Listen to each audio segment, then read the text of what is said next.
Hi, my name is Leslie Williams. This video is going to be an informative video in reference to how remote neural monitoring is being used in organized stalking, gang stalking expeditions.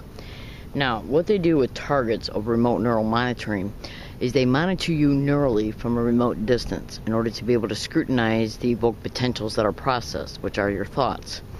So if a target thinks to themselves, like say if they're in a Jack in the Box or a Walmart or whatever, and they're doing some shopping or just looking around, and then they think to themselves, well, I'm going to go into the bathroom and go to the bathroom, and then I'm going to go outside and have a cigarette. As a result of the individual who is monitoring the remote neural monitor, how they're in constant contact with the individuals that they put along your route to engage in sensitization tactics, which in turn makes targets feel stalked. So what they do as a result of monitoring the remote neural monitoring, the remote neural monitor, what they do is ascertain the information from it in order to scrutinize what a target is processing in reference to where they're going. And what they'll do is place people in the environments that the target is headed towards, like going into the bathroom inside of Walmart's. And why is that done? So by the time the target goes in there, the very first thing the target sees once they open the door and enter it is somebody engaging in a tactic that is that's called sensitization, or sensitization tactics, where they sensitize targets to physical gestures and direct conversation tactics, like this wild whore right here.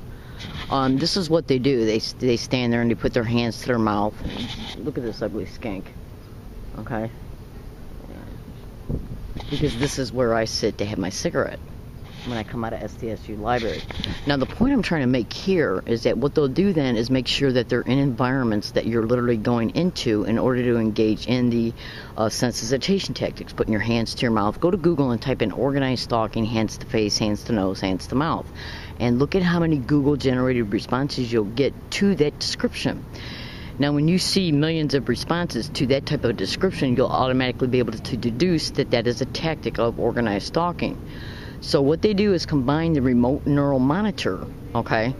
They ascertain the information about where a target's going and then place dweebs like that along your route and have them engage in physical gestures that they have targets sensitized to. This in turn makes a target feel stalked and harassed as a result. Now understand this, targets are also literally even harassed through the microwave auditory effect as a result of what the remote neural monitoring reads.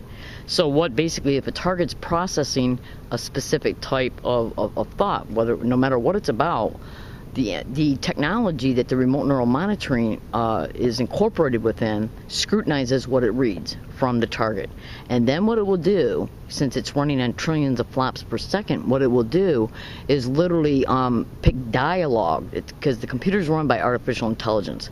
The computer then picks dialogue to transmit back to the target that's got a harassing theme based on what the remote neural monitoring is reading from a target. Now, if a target is being electronically harassed based on their own evoked potentials that the remote neural monitoring is reading, say in your home, or in a motel room, or at a campsite, or even in your car, okay, and then they come to an environment, and then when they leave their home, they're subjected to, because they think to themselves where they're going to go when they leave their home. When they leave their home, as they're going along the routes of the places that they've thought about going to, and the organized stalkers are set along that target's route to engage in the physical gestures to make them feel stalked and harassed as a result, then the person who is monitoring the remote neural monitor is the one who is putting these individuals along the target's route, because as a result of them being remotely neurally monitored, that individual knows what a target is processing in reference to where the target is processing about going. And that's why they place the organized stalker along the target's route, to be along that route to engage in the physical gestures that they're sensitized to, and that in turn makes them feel stalked and harassed as a result. Now, if a target is experiencing this at their home, and then the same exact tactics are used at SDSU, including even being subjected to the sensitization tactics by campus safety, teachers, and students, then that automatically tells anybody that the individual who's using the remote neural monitor is in direct contact with campus safety, the students they're getting to be along the target's route when they like when they leave the library, to come out here to have a cigarette. They come out here to have a cigarette, and they already have people walking by and engaging in the direct, either direct conversation tactics or the sensitization tactics. And that's as a result of them being able to know where the person's going in order to put the people along the routes to engage in these sensitization tactics.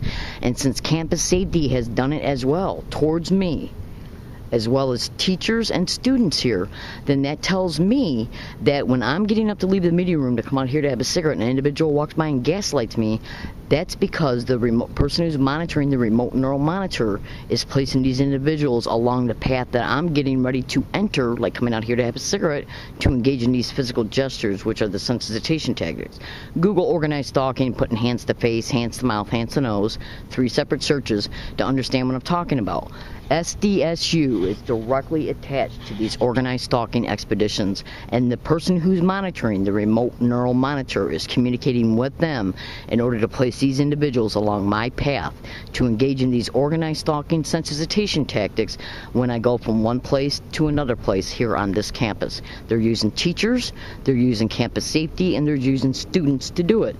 And it's against the law. It's a felony. Every time they engage in these behaviors, it's a felony.